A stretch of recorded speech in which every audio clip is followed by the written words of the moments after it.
Good morning, all of you. Class 11 student. Physics classes by Prabhan sir. Akash inter college Husainganj Fatehpur. Student, कल पढ़ाया गया था graphic स्थिरगत के समीकरणों का निगमन. आज उन्हीं समीकरणों का निगमन कैलकुलस विधि से अर्थात कलन विधि से करते हैं. कैसे करते हैं कलन विधि से? कलन विधि से गत के समीकरणों का निगमन करना है. समीकरण वही तीनों हैं कि v equal to u plus a t, s बराबर u t plus half a t square और v स्क्वायर बराबर यू स्क्वायर प्लस 2as. तीनों समीकरण वही हैं. उनको कलन विधि से गत के समीकरणों का निगमन कैसे करते हैं? Derivation of equations of motion by using calculus. इसमें कैलकुलस के आपको फार्मूले आने चाहिए. कैलकुलस के फार्मूले कौन कौन से हैं? अवकलन और समाकलन के पदों में आना चाहिए.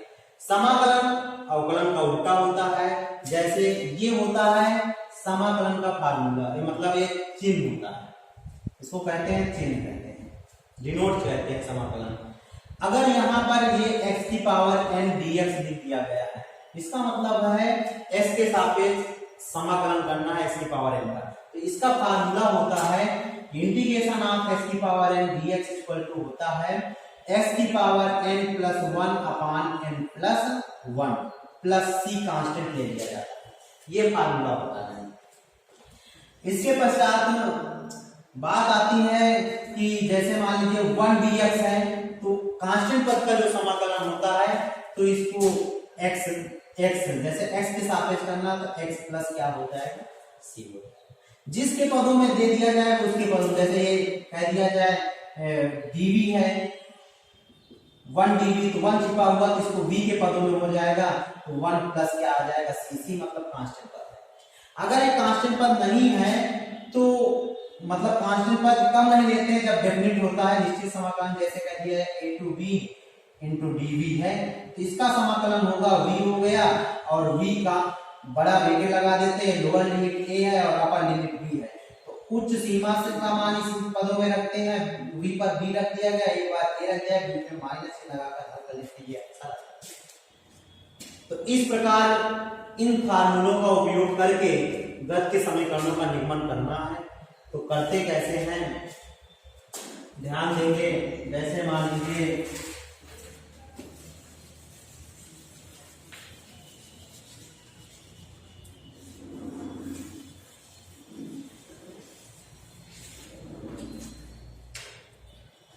प्रथम समीकरण का निगमन करना है, तो प्रथम समीकरण में सबसे पहले त्वरण की परिभाषा लगाते हैं. किसकी परिभाषा?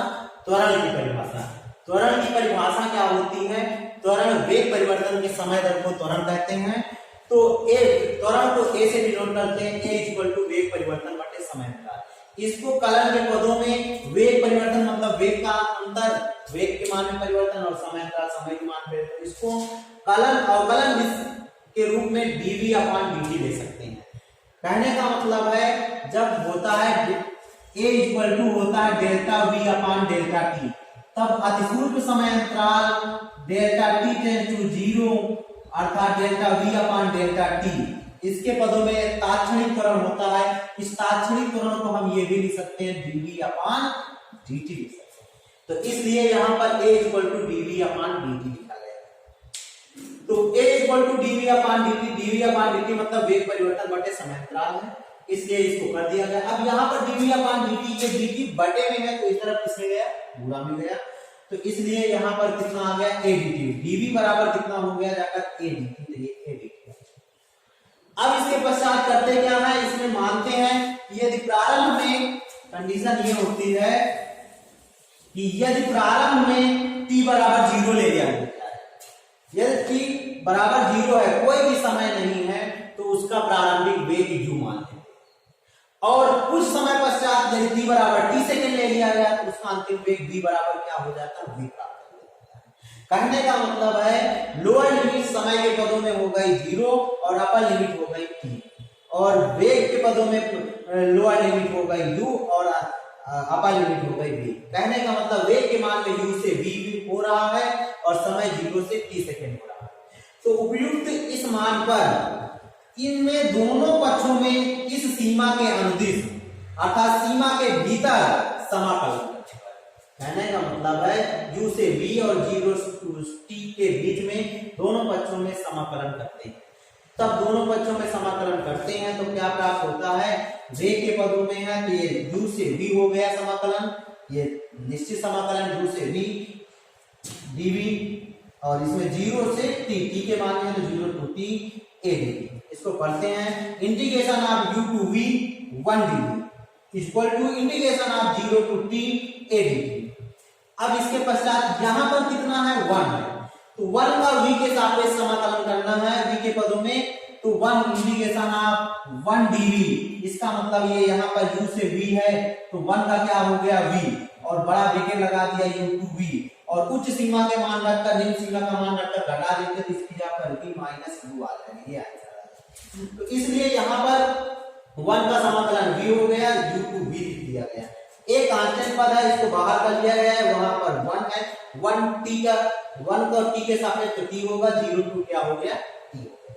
इसी प्रकार कहने का मतलब है इसको 0 to t है a dt है तो इसको a बाहर कर लेते हैं 0 to t dt तो वहां पर 1 का समाकलन क्या होगा, जाकर यहाँ पर t आएगा तो t लिख दिया गया, 0 to t आ गया। ये स्टेप यहाँ पर डायरेक्ट। इसके पश्चात करते क्या ये v मान यहाँ उच्च सीमा का मान रख दिया गया, निम्न सीमा का मान रखकर घटा देते तो v माइनस 2 हो गया, एक यहाँ पर t माइनस क्या हो गया 0 हो गया। तब v माइनस 2 इक्वल टू क्या हो गया, एक का यहाँ पर गुणा किया गया तो t आ गया 18, ये माइनस में है तो इस तरफ किसमें आएगा प्लस में, तो v इक्वल टू क्या होगा u प्लस 18। इस प्रकार प्रथम समीकरण प्राप्त होता है। कहने का मतलब है कलन विधि से जो गति का प्रथम समीकरण v equal to u plus 18 प्राप्त हो गया। इसके पश्चात का द्वितीय समीकरण के लिए होता है, कैसे निकालते हैं, इसमें वेग की परिभाषा लगाते हैं। आपको पता है एकांत समय में हुए विस्थापन को वेग कहते हैं, तो वेग बराबर क्या होता है विस्थापन बटे समयांतराल होता है। विस्थापन को s से और समयांतराल को t से। कहने का मतलब है वेग बराबर delta s upon delta t होता है। यदि इसको अधिसूर समयांतराल ले लिया गया, अधिसूर समयांतराल limit delta t tends to 0 कर दिया गया delta s upon delta t, तो इसको हम ds अपॉन dt भी लिख सकते हैं, इस तरह लिख सकते हैं। इसलिए वेग v equal to ds upon क्या दिया गया है dt किया गया है। इसके पश्चात जब वेग v बराबर ds अपॉन dt तो dt बटे में इस तरह गुणा में चला गया तो ds इक्वल टू क्या होगा v dt। अब यहाँ पर प्रथम समीकरण आपको पता है v equal to u plus 18, तो प्रथम समीकरण से v equal to u plus 18, तो जहां पर v है उसकी जगह पर u प्लस 18 रख दिया गया तो ds equal to u plus 18 into dt का इसमें पूरे पद में क्या किया गया गुणा किया गया तो ds इक्वल टू dt का गुणा किया u dt प्लस 18।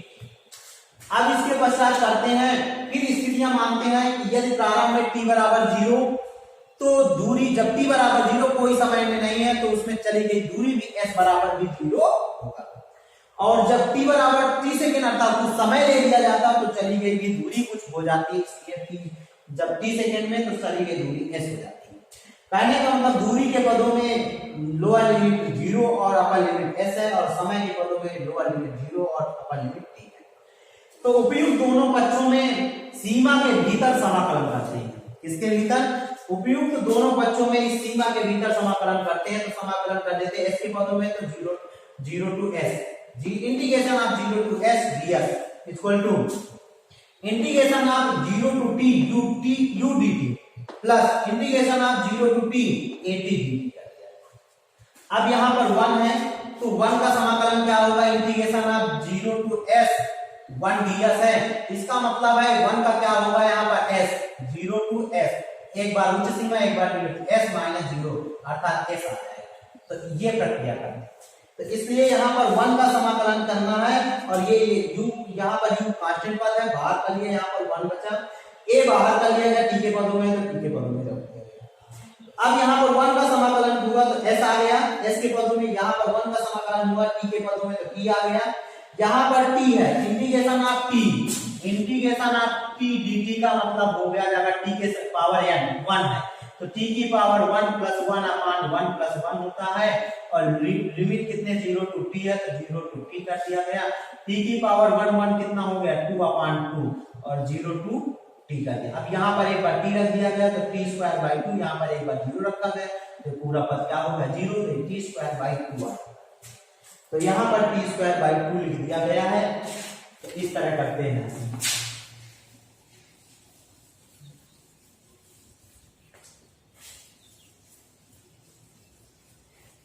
अब इसके पश्चात करते क्या है, यहाँ पर ध्यान दीजिए कि 1 का s हो गया तो 0 to s हो गया।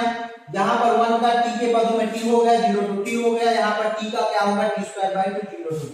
उच्च सीमा का मान रखकर निम्न सीमा का मान रखकर घटा देते हैं। तो s की जगह पर एक बार s रखा गया, एक बार s की जगह पर 0, बीच में माइनस है। यहाँ पर t रखा गया, माइनस 0 कर दिया गया। यहाँ पर टी स्क्वायर बाई 2 कर दिया, माइनस यहाँ t की जगह 0, 0 पावर 2 होगा तो 0 2, तो ये तो इसका मान ही कैंसिल हो गया जाता है। तो ये s बचा यहाँ पर, इसका गुणा कर दिया, ut आ गया प्लस at स्क्वायर बाई 2। तो इसको क्या लिख सकते हैं, s equal to ut plus half at square. अतः यह गत का जो द्वितीय समीकरण होता है s equal to ut plus half at square, यही द्वितीय समीकरण है। बात आती है तृतीय समीकरण में। तृतीय समीकरण में पुनः त्वरण की परिभाषा लेते हैं। तो त्वरण की परिभाषा से वेग परिवर्तन बटे समय अनुसार a equal to dv upon dt। वेग परिवर्तन बटे समयता, ये आपको पता है dv अपॉन dt कैसे आता है। तो dv अपॉन dt आ गया। अगर इस आरचेस में, ये आरचेस है ये एलचेस है, आरचेस में ds से गुणा और भाग कर दिया जाए तो गुणा और भाग करने में कोई परिवर्तन नहीं होगा। तो ds अपॉन ds कर दिया गया, इससे कोई परिवर्तन होगा ही नहीं, अंश में भी हर में भी। तो इस ds को dt की जगह पर, dt को ds की जगह पर कर देते हैं। तो ये ds अपॉन dt वेग की परिभाषा से तो वेग निकल आता है। ds बाई dt वेग के बराबर है, इसको v कहते हैं। तो इसकी जगह पर v रख दिया गया, तो v a इक्वल टू कितना आ गया v into dv upon ds कर दिया। ये ds बटे में इस तरफ गुणा में चला गया, तो v dv इक्वल टू कितना हो गया a ds। v dv equal to कितना हो गया जाता a ds। फिर प्रारंभिक स्थिति में इसका मान मानते हैं कि यदि s बराबर 0 चली गई दूरी, प्रारंभ में वेग u बराबर u है, प्रारंभिक वेग चलता तो चली गई दूरी s बराबर 0, यदि कुछ दूरी तय कर लेता है s, तो इसका मतलब अंतिम वेग कुछ ना कुछ प्राप्त किया होगा, v बराबर v। कहने का मतलब वेग के पदों में हो गया लोअर लिमिट u और अपर लिमिट v हो गया, तो u टू v हो गया, और s के पदों में 0 टू s। उपयुक्त इस पद में दोनों पक्षों में सीमा के भीतर समाकलन करते हैं। तो समाकलन integration of u to v v dv equal to integration of 0 to s a ds। अब यहाँ पर v के पदों में करते हैं, तो इंटीग्रेशन ऑफ v dv का मतलब ये हो गया जाकर v की power 1 plus 1 upon 1 plus 1। Integration of यहाँ पर u टू v क्या कहा गया, तो u से v हो जाए, ये v स्क्वायर बाई कितना आ गया 2 आ गया। तो इसी प्रकार यहाँ पर देखो किया गया x की पावर n वाला फार्मूला, x की power n plus 1 upon 1 plus, तो ऐसे 1 प्लस 1 अपॉन 1 प्लस 1 हो गया। तो 1 प्लस 1 मतलब v पावर 2 बाई 2, और लिमिट कितनी u टू v, तो u टू v कर दिया गया। एक आंतरिक पद बाहर कर दिया गया, 1 का 1 ds, तो 1 का समाकलन हो गया s के पदों में s 0 टू s आ गया।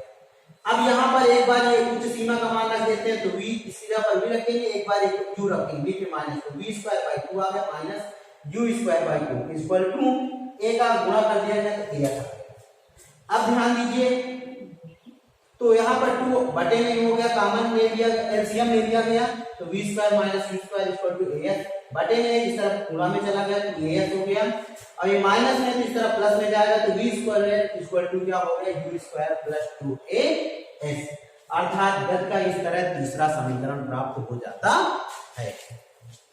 तो कलन वृत्त से गत के तीनों समीकरणों का निरूपण इस प्रकार होता है, और इसमें केवल समाकलन के फार्मूले आना चाहिए। अगर समाकलन के फार्मूले आते हैं मुख्य रूप से, तो ये कलन वृत्त से गत के समीकरण का निरूपण कर लेते हैं। आशा करते हैं कि कुछ ना कुछ तो आप लोगों को समझ में आया ही होगा। Thanks for watching this video.